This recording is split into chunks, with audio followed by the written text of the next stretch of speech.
Alright guys, today we're going to do a deck profile on my other OTT deck that I was hinting at in my previous deck profile. So this one is the Magus one, and this one is unique in that this one goes back to the way OTT played back in the old days of Vanguard, where it is a 12 crit build. So this is 12 crit. So kind of rare, you don't see a lot of people playing 12 crit, but I wanted to improve consistency and maximize the ability to kill the opponent outright with those massive drive check turns like this, the turn where you get the 5 drive check or the 3 drive check or the 6 drive check turns that this deck is capable of doing. We'll get into all of that here in the deck profile right now and explain why it's 12 crit. And 12 crit's the way to go with if you're running Magus. If you want to win in the current meta where the game is slowly power creep is increasing, and other clans like, you know, Hyuga's running rampant, God Hand, Revengers, Pale Moon, Silver Thorns, all that stuff at Worlds. Now, I'm not saying take this to Worlds, but I'm saying, you know, if you want to win in locals and like surprise people with this, go 12 crit. Like, don't get me wrong, it will work. It just will work. I'll explain it here in a little bit. So 4 Pentagonal Magus, everyone who's watching this already knows what this probably does. This, when it attacks, basically it turns your triggers into, that you drive check into 5k. Now, keep in mind that is drive check, not damage check. So it does not work on damage check. It only works on drive check. That's all that really matters here. So when it attacks, you Soul Blast a grade 3, discard 5 cards, and it gets +3 drive. So it makes it give 5 drive checks that turn. And the number of cards discarded for the cost is reduced by 1 for each Magus on the front row rear guard circle. So that means if you have 2 rear guards, like if it's like this, and you activate the skill, this is the Vanguard, these are the rear guards, you discard, instead of discarding 5 cards, you'll discard 3 cards. So 3 cards give her 5 drive checks, or +3, that's like +1 drive for each card discarded, so it's a break even. But there is a card in here that allows it to be a net gain. We're going to go into that in a little bit. So 4 Pentagonal Magus, because she is the most essential Vanguard for the win condition, which is crit killing the opponent. Other grade 3s consist of Hexagonal Magus.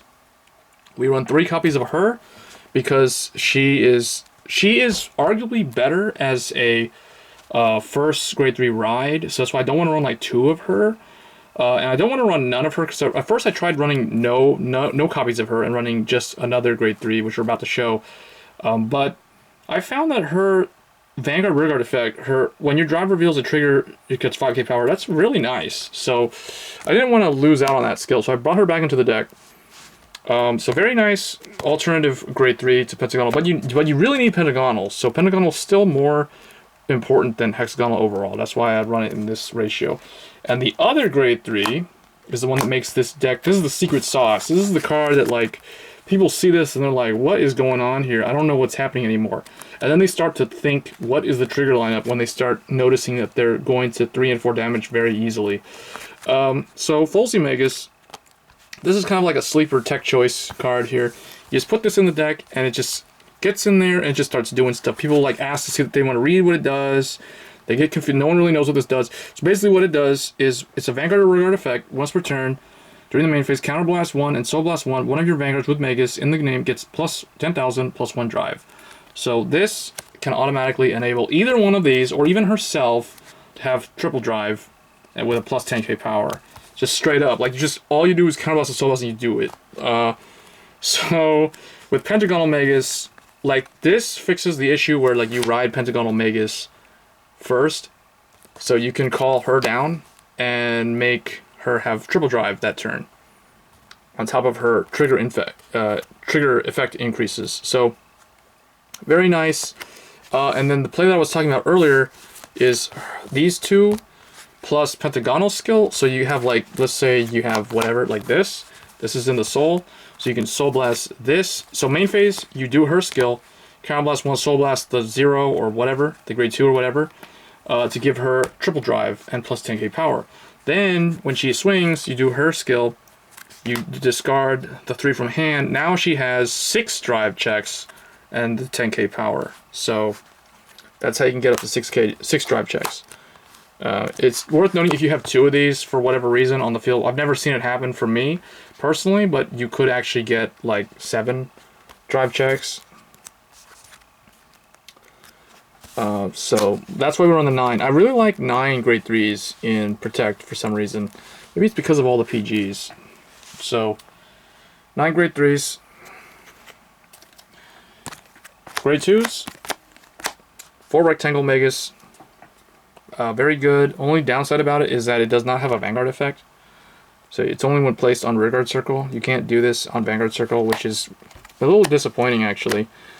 So then we run Rhombus Magus, but I like Rectangle because she does have the same effect that Hexagonal does, where when a trigger is revealed, she gains 5k power.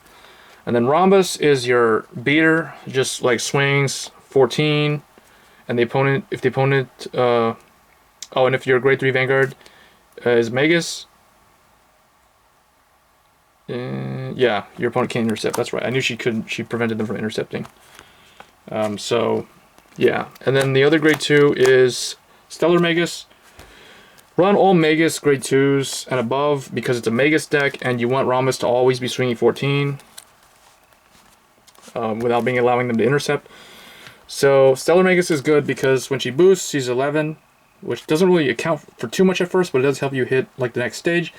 And also, when the attack hits a Vanguard, you may put a card from your hand on the top of the deck. So this has a lot of versatile things that you can do with it. Like, for instance, if you're at, say, 4 damage or 5 damage and the opponent has less damage than you, if you have a heal, you can, like, put the heal back on the deck so that you can heal off of it. You know, stuff like that. And then it'll give your Vanguard power, so it'll be easier for you to guard. You can use it as a defensive play, or you can even use it as an offensive play, too. I found it to be a little bit more useful defensively, but on the off chance where I swing with it first, and because I know they're not going to no guard it because they don't have enough shield in their hand, they have to save it all for the Vanguard. You can swing, they'll go to 5, and you hope that they don't check a trigger, but you can stack another trigger on for your, like, you know, your patented drive check, so stuff like that. So there's weird plays that it enables, so we run 3 copies of it. For grade 1s, we are running Coral Witch Zaza. I wish I could run the Magus Sentinel, but it does not have the utility that this one has. The Witch Sentinel is the one that has the when placed, draw a card, and discard a card. So you got to run this one for max consistency. Then I'm running Farful Magus instead of Core Magus.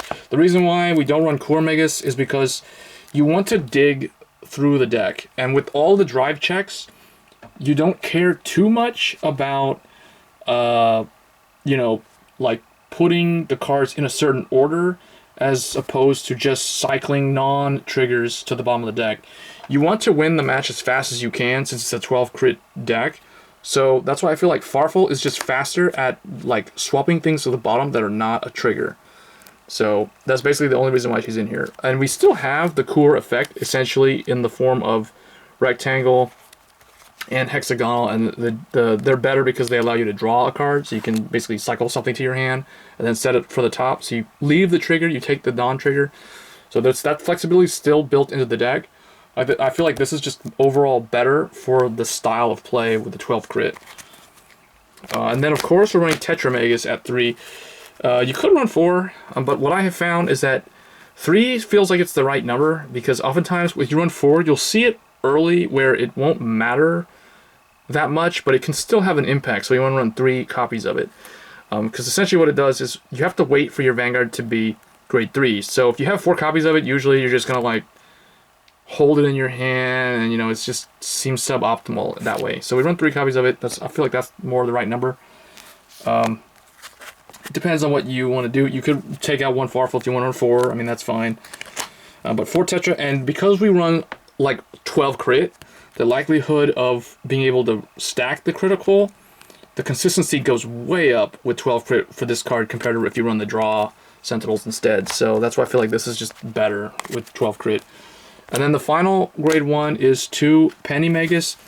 Every time your drive check reveals a trigger, this unit gets 5k power. So just like rectangle and hexagonal, she has that effect. So it makes her a very, very good booster on the turns where you You know there's a trigger. For instance, if you use this beforehand, or you use this to stack, and you're going for like the 5 drive check or the 3 drive check or something, you know, you just know that it just becomes better. Now, you could also run Rippus Magus. A lot of people say run Rippus Magus. Rippus Magus is nice because it's very consistent, 5K, just like Rhombus. The difference is, because we go for triple drive check, 5 drive check, you know, you want your lanes to have the potential to be stronger. So that's why I feel like this, being able to swing for +10, boost for +10, or boost for +15 even, or even 20 if you get really lucky and really sack the opponent hard. That's why I feel like this is just more, it just does more for the deck in the long run than Rippus. And then for the trigger lineup, here it is in all its glory, the 12 crits. Thanks to Ginger Magus, or not Ginger Magus, Battle Sister Ginger, we are allowed to run 12 crits because that's the 3rd one. So all these trial deck cards plus Ginger and the heals. So that's it for the deck. Ginger Magus is a starter.